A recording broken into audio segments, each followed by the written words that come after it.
Mary is currently taking care of some intermission refreshments. So I will do the introduction for our next speaker, who also happens to be a good friend of mine, just in the couple of months that he's here. So Achim Ladwig is actually representing Europe for us. He is a former speechwriter for the Vice President of the European Union. He's also a lecturer at a number of universities in Europe and Germany. And currently here, he is a European Fellow in residence. His topic today is a really interesting one. Okay? Achim has actually toured with many EU officials where they try to do live town hall meetings. You can imagine the value of a town hall meeting. You get people together, and then leaders get a chance to speak to them directly. What he's going to talk about is, can this idea be scaled? What is a vision for potentially a future town hall meeting, especially as it applies to Europe? Achim, thank you for joining us, and welcome to the stage.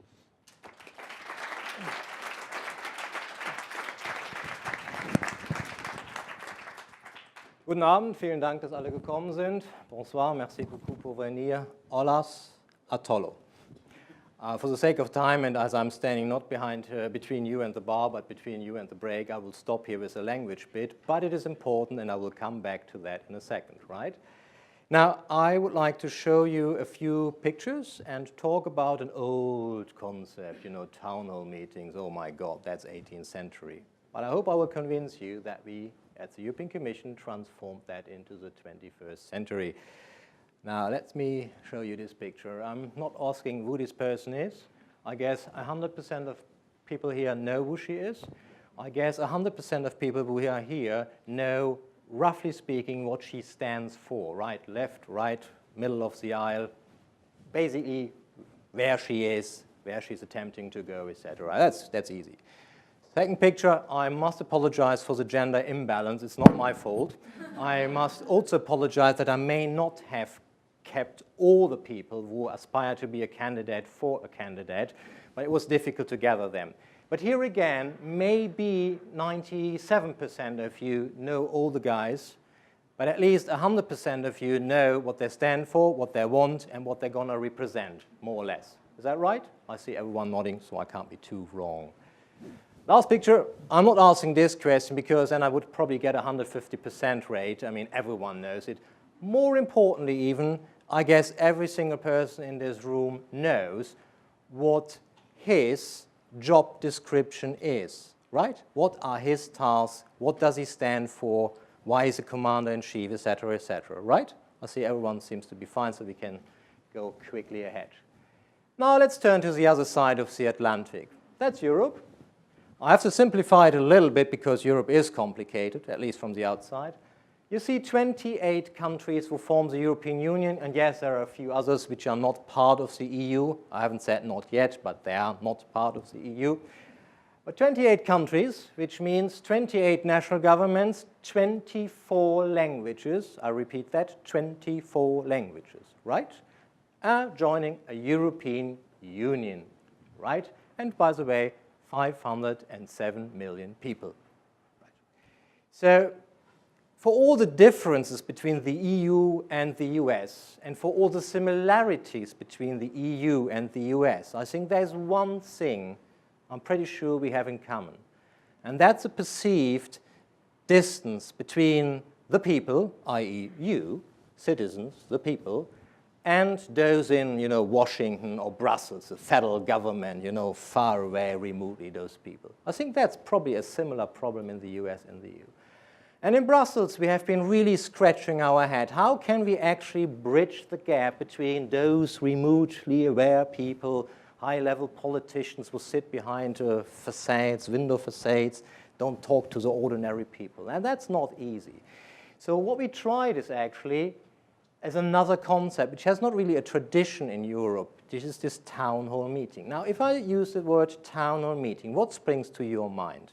Don't worry, I'm not going to go on an opinion poll. But I guess many of you will immediately think, oh yeah, Vermont, New Hampshire, right? To think, yeah, they're doing it. Yeah, for 100 years it works well in a very localized manner. People know each other. It's very democratic, etc. Never heard about that on a big scale in the US, probably. I haven't heard that. Or maybe, let's be very frank with each other, it's not really under Chatham House rules here, but I say it anyhow. If I say town hall meeting, maybe you think about, yeah, there's this candidate who passed recently through Iowa or New Hampshire or another state, met the waitress or the truck driver, engaged with some citizen, and maybe he or she has never been seen again afterwards. So that may be also another concept of town hall meeting. Now, we really try to do it different. With we, I don't blame you if you know all of them. Many Europeans don't know all of them. The guy in the middle is probably the most important one, Jean-Claude Juncker, the president of Europe, the European Union, almost similar to the president of the United States, I have to say that. And the others are his team, the commissioners. Now, let's be frank with each other. They have to compete also with 28 national governments, but also, if I may say that, if I were to show you a picture of the entire US government, I'm not 100% sure whether 100% of you would identify as the Secretary of Agriculture or Forestry or whatsoever. So let's put that into perspective. But that's the European government, so to speak. And we tried to do it differently. This is a picture of Viviane Reding, the former vice president of the European Commission, who really put her heart into trying a different experience. She was sick and tired of Brussels being accused to be too far from the people. And let's face it, I'm the last one to defend high-level politicians. But if you actually sit in such a building remotely, physically remotely from people, it's also difficult to really engage. You can't just walk out and have nothing better to do and ask you, what's your opinion about European politics? I mean, you would think, what's a strange guy, probably called the police. I mean, and anyhow, it's a bit arbitrary to walk around in Brussels, European quarter, and ask this guy, or him, or he, or her. Maybe you're a consultant, whatever. You're not really representing the people. So what we really tried is, and she was really good at that, for around 2 years, she and fellow commissioners engaged in more than 50 town hall meetings. We call them actually citizens' dialogues. This is not about semantics. If you use a German word, Bürgerdialog sounds a little bit better than town hall. But I mean, that's about linguistic. Let's say town hall meeting equals citizens' dialogue, right? More than 50 of those. And a few futures I wanted to share with you. First of all, averaged duration probably 2 hours. So it was not just a quick one, so really 2 hours fully engaged, right? On the spot, every single question was possible. We had on average 350 people attending. Well, sometimes smaller events with 100 people, sometimes up to 400 people. And now I come to a very important point. Everyone there was voluntary. There is no pre-selection. And we were very careful not to pre-select people there because it should be a genuine effort. And last but not least, and I say this quite proudly, you can do the math yourself how many people attended in person. Almost everyone spoke on his or her own behalf and not on behalf of specific interest groups. And that's the hardest thing to achieve if you don't want to pre-select. I'm not sure whether we can maintain that, but that was a very good experience, right? Now, let's look at the challenge. Again, Europe. 507 million people and 24 languages. I mean, commissioners have a few other things to do than just to travel around and speak with people, although it's important. So it's a real challenge. Now, what we did for that is we brought in technology. Now, the first thing I can offer you, maybe you will look a bit bored then, I said we did live streaming. Oh no, that's not really innovative. I mean, live streaming on the internet has been there for ages. But let's not kid ourselves. How many of you read the New York Times or watch the public news and learn about an event through the lenses of a reporter who said, I was there and I have reported? How many of you have actually ever sit in a real press conference, or how many of you have watched the State of the Union live? I mean, I haven't much done of that, right? You will not believe it. The live stream got clicks in the 6-digit one. Maybe 6-digit one is not much if you think about 507 million people. But for a start, for the very first time that we did it, people sat on a Saturday afternoon at 4 o'clock and watched that debate. I mean, that's not bad, I would argue, as a start. Now, of course, we took it a step further. I mean, if I say we tweeted it, how boring. Yes, but we did a little bit more. You can actually see here something which is not terrifically innovative, a Twitter wall. You may have used it on other occasions. But the cool thing there is really you have kind of two conversations running, sometimes synchronized, sometimes not synchronized. So you would have a politician fully engaged with citizens, And you could see in the background an interesting conversation about the conversation. And sometimes either citizens, the moderator, or the politician would then engage via the Twitter wall, either by even orally answering or tweeting or getting into the conversation. So there are various means to interact with it. And with all that, we estimate that we have amplified the attendance by almost 100. Now again, if you want to talk it down and say, yeah, there are 507 million people, it's not much. Yeah, but let's give it a start, let's try it, and an amplification factor of 100 is not too bad for a political debate, if you want so. But it was really face-to-face engagement and discussion. And last but not least, I'm standing here in front of a young generation which is supposedly tech-savvy. And yes, we did it.